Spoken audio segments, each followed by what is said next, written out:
Bom dia! Estamos aqui mais uma vez, reunidos para a graça, o louvor e a honra do Senhor.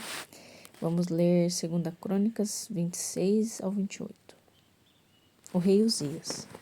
O povo de Judá proclamou Uzias, que tinha apenas 16 anos de idade, rei em lugar de seu pai Amazias. No primeiro ato dele, depois do sepultamento do seu pai, foi reconquistar e reconstruir Elate para Judá. Uzias tinha 16 anos de idade quando começou a reinar e reinou 52 anos em Jerusalém. Sua mãe chamava Jecolias e era de Jerusalém. Ele agiu corretamente diante do Senhor, seguindo os passos do seu pai Amazias. Ele foi um fiel seguidor do Senhor, muito bem preparado e ensinado por seu tutor e mestre Zacarias, a viver em obediência e temor ao Senhor. Enquanto Zacarias viveu, Uzias foi um homem íntegro e o Senhor o fez prosperar. Ele enfrentou os filisteus e derrubou os muros de Gate, Ginebe e Asdote. Também construiu cidades próximas a Asdote e de outras regiões do território filisteu. Deus o ajudou em suas guerras contra os filisteus, os árabes de Gur-Baal e os meunitas. Os amonitas também pagavam tributo a Uzias. A fama dele se espalhou até o Egito, e ele se tornou muito poderoso. Uzias construiu torres de defesa em Jerusalém, na porta da esquina, na porta do vale e na esquina do muro. Construiu torres e cavou cisternas no interior. Ele possuía muito gado e vales nas planícies, trabalhadores nas lavouras e nas vinhas das colinas e dos campos férteis, pois gostava muito de agricultura. Na área militar, Uzias equipou seu exército para a guerra. Os soldados foram organizados em companhias sob a convocação do secretário Jeiel do general de divisão Maacéias e de Ananias, um dos oficiais do rei. Eram 2.600 chefes de família no comando de todos os homens de combate. Sob o comando deles estavam 307.500 homens treinados para a guerra. Um forte exército real capaz de enfrentar qualquer inimigo. Uzias o equipou com escudos, lanças, capacetes, armadura, arcos e fundas.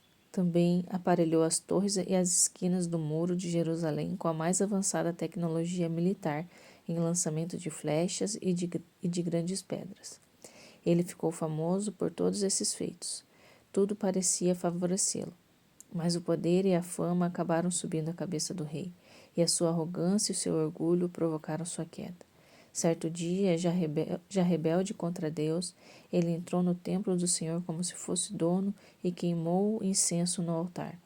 O sacerdote Azarias, apoiado por 80 sacerdotes corajosos do Senhor, tentou impedi-lo. Eles o repreenderam, dizendo: Você não pode fazer isso, Uzias, porque é tarefa dos sacerdotes, descendentes de Arão, especialmente consagrados para esse trabalho. Só eles poderiam queimar incenso. Saia do templo do Senhor. Você foi infiel. Não pense que Deus irá honrar você por isso. Mas Uzias, com o incensário na mão, pronto para queimá-lo, ficou furioso com a interrupção. Ele começou a xingar os sacerdotes, mas enquanto discutia, apareceu uma doença na testa dele. Assim, o sacerdote principal Azarias e os demais viram os sinais da doença. Retiraram-no dali rapidamente. Ele correu para fora, pois reconheceu que a doença tinha sido enviada pelo Senhor. Ela acompanhou Uzias pelo resto da vida, e o rei precisou viver em isolamento. Não podia mais entrar no templo do Senhor. Seu filho Jotão, que tomava conta do palácio, assumiu o governo da nação. O restante da vida de Uzias, do início ao fim, foi registrado pelo profeta Isaías, filho de Amós. Uzias morreu e foi sepultado com seus antepassados, no campo ao lado do cemitério real. Por causa da sua doença, ele não pôde ser enterrado no cemitério dos reis. Seu filho Jotão foi seu sucessor. Jotão tinha 25 anos de idade quando começou a reinar e reinou 16 anos em Jerusalém. Sua mãe chamava Jerusa e era filha de Zadok, e ele agiu corretamente diante do Senhor, seguindo os passos de seu pai, Uzias. Mas ao contrário de seu pai, ele não profanou o templo do Senhor. No entanto, o povo continuou vivendo em pecado. Jotão reconstruiu a porta superior do templo do Senhor e aumentou consideravelmente o muro de Ofel. Edificou cidades em planaltos de Judá, bem como fortalezas e torres nos bosques. Ele lutou e derrotou os reis dos Amonitas. Naquele ano, os Amonitas pagaram a ele 3,5 toneladas de prata, cerca de 10 barris de trigo e 10.000 de cevada. O tributo foi repetido nos 2 anos seguintes. A força de Jotão estava na sua firmeza e determinação em viver em obediência ao Senhor. O restante da vida de Jotão, suas guerras e suas conquistas, está tudo registrado nas crônicas dos reis de Israel e Judá. Ele tinha 25 anos de idade quando começou a reinar e reinou 16 anos em Jerusalém. Jotão morreu e foi sepultado na cidade de Davi, e seu filho Acás foi seu sucessor. Acás tinha 20 anos de idade quando começou a reinar e reinou 16 anos em Jerusalém. Ele agiu mal diante do Senhor e não foi como seu antepassado Davi. Pelo contrário, seguiu o exemplo de Israel a ponto de fundir imagens para servir ao deus pagão de Baal. Queimou incenso proibido no vale de Ben-Rimon e chegou perto de oferecer seu próprio filho em sacrifício. Prática abominável, copiada dos povos pagãos que o Senhor havia expulsado da terra. Ele também participou das celebrações às divindades ligadas às orgias religiosas que estavam espalhadas por toda parte. O Senhor entregou nas mãos do rei da Síria, que atacou com muita violência e o derrotou, levando muitos prisioneiros para Damasco. Aproveitando a situação, Israel também impôs a ele uma grande derrota.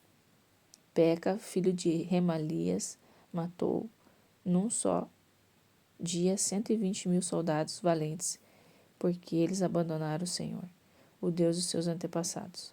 Além disso, Zicre, herói eframita, matou Maacéias, filho do rei, Azicrão, encarregado do palácio, e Eucana, o segundo em comando abaixo do rei.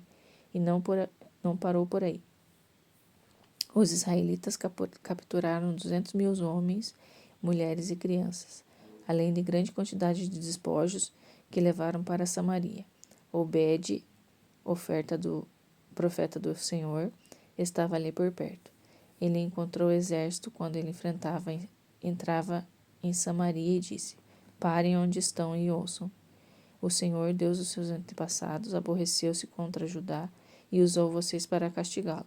Mas vocês abusaram, exageraram na força e escravizaram seus irmãos de Judá e de Jerusalém.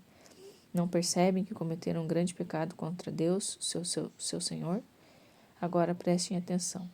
Façam o que eu vou dizer. Mandem todos os prisioneiros de volta. Se não fizerem, vocês experimentarão o fogo da ira do Senhor. Alguns líderes efraimitas, Azarias, filho de Joanã, Berequias, filho de Mesilemote, Zeiquias, filhos de Salum, Amasa, filho de Raudai, também não concordavam com aquela decisão e disseram aos que voltavam da guerra: Não tragam esses prisioneiros para cá. Já cometemos um pecado contra o Senhor e agora seremos culpados de outro. Com isso, acumulamos culpa o bastante para detonar uma explosão da ira divina. Então os soldados entregaram os prisioneiros e os despojos aos líderes do povo.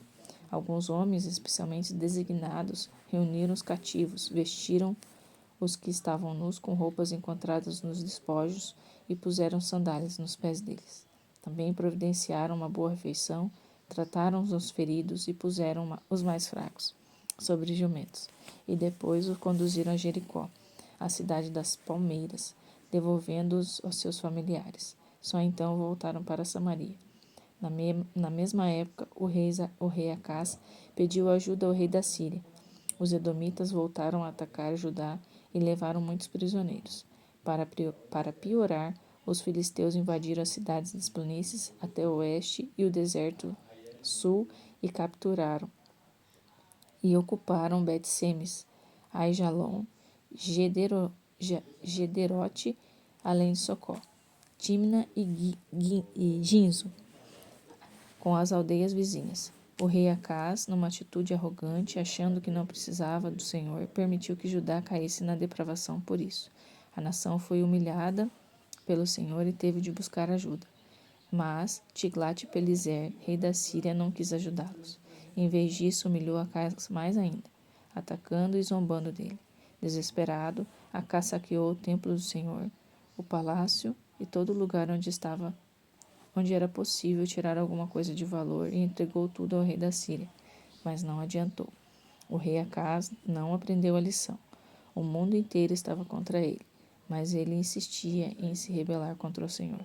Oferecia sacrifícios ao Senhor de Damasco, Deus de Damasco, porque depois de ser derrotado por Damasco, pensou: se eu servir os deuses que ajudaram Damasco, talvez eles me ajudem também. Mas a situação só piorava. Primeiro, Acaz foi arruinado, depois toda a nação. Ele retirou todos os objetos de valor e fechou as portas do templo do Senhor. Em seguida, espalhou santuários pagãos para uso pessoal por toda Jerusalém e pelo território de Judá. Eram altares destinados à adoração a qualquer deus. O Senhor ficou furioso com ele.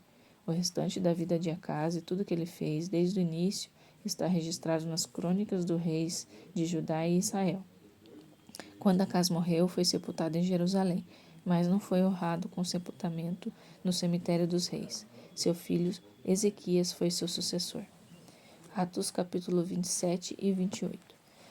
Os soldados decidiram matar os prisioneiros para que ninguém pudesse escapar a nado, mas o centurião, determinado a salvar Paulo, os impediu. Ordenou que todos os que sabiam nadar pulassem no mar. Os que não sabiam deveriam se agarrar a alguma prancha, e todos conseguiram chegar à praia. Foi feita a contagem e constatou que todos se salvaram, e descobrimos que estávamos na ilha de Malta. Os habitantes dali nos trataram muito bem. O dia estava chuvoso e frio, estávamos molhados até os ossos, mas eles fizeram uma grande fogueira e nos reunimos ao redor. Paulo prontificou-se a ajudar o grupo. Apanhou um punhado de gravetos, mas quando jogou no fogo, uma cobra venenosa, fugindo do calor, mordeu a mão de Paulo. Vendo a cobra presa à sua mão, concluíram que ele era assassino e que estava recebendo uma justa punição. Mas Paulo sacudiu a cobra no fogo como se não fosse nada, e as pessoas pensaram que ele ia cair morto a qualquer momento. Mas isso não aconteceu. Concluíram que ele era um deus. O líder daquela parte da ilha era Públio. Ele nos hospedou em sua casa e trouxe roupas secas. Recebemos o melhor tratamento possível nos 3 dias seguintes. O pai de Públio estava doente, acamado, com febre alta e disenteria. Paulo foi ao quarto do ancião, impôs a mão sobre eles e orou, e o homem foi curado. A notícia da cura espalhou-se rapidamente, e logo todos os doentes da ilha vieram ali e foram curados. Em Roma. Passados 3 meses dos maravilhosos em Malta, eles nos trataram como reis. Cuidaram de todas as nossas necessidades e providenciaram o que fosse preciso para o restante da viagem. Um navio egípcio que tinha invernado no porto estava partindo para a Itália. Embarcamos nele. O navio tinha esculpido uma proa, uma figura de deuses gêmeos. Ficamos 3 dias em Siracusa e depois rumamos para a costa de Régio. 2 dias depois, um vento sul. Navegamos até a Baía de Nápoles. Encontramos alguns cristãos ali e ficamos com eles uma semana. Chegamos a Roma e nossos amigos ouviram que estávamos a caminho e vieram nos encontrar. Um grupo chegou de longe da praça de Ápio, outro grupo encontrou nas 3 vendas. Houve muita emoção, como se poderia esperar. Transbordante de louvor, Paulo nos liderou nas orações de gratidão. Quando finalmente entramos em Roma, eles permitiram que Paulo vivesse por conta própria, sob vigilância de um soldado. Salmos 90. Uma oração de Moisés, homem de Deus. Deus, tu tens sido nossa casa desde sempre, muito antes das montanhas terem nascido, muito antes de trazeres a própria terra à existência. desde antes de qualquer coisa existir até a chegada do teu reino. Tu és Deus. Então, não nos faça voltar ao barro dizendo, voltem para o lugar de onde vieram. Paciência, tens tuas mãos todo o tempo do mundo. 1000 anos ou um dia não fazem diferença para ti. Nós não passamos de um sonho, uma névoa, não mais que uma folha de grama que floresce gloriosamente com o nascer do sol e é cortada sem hesitação. Tua ira é grande demais para nós. Nada podemos contra o teu furor. Tens tomado nota de todos os nossos pecados, cada delito, desde quando éramos crianças. Tudo está nos teus livros. E só nos resta submetermos a ti, pois a vida não passa de um sopro. Vivemos até 70 e com sorte chegaremos aos 80. E o resultado, só problemas. Trabalho e esforço e uma lápide no cemitério. Quem consegue entender tamanha ira, tamanho furor contra os que te temem? Aleluia, glória a Deus. Pai amado, Pai querido, obrigada por esta palavra, Senhor. Obrigada por essa verdade. Em nome do Senhor Jesus, nos abençoa com a Tua presença, Pai. Que nós possamos, Pai, aprender muito mais de Ti. Que nós tenhamos fome e sede de estar na Tua presença. Que o Senhor possa nos revestir com a força do Teu poder sobre nós, Pai. Em nome do Senhor Jesus, abençoa cada família que ouve essa palavra. Que busca ao Senhor a Sua face e busca no Senhor, as vitórias para as nossas vidas. Em nome de Jesus. Amém.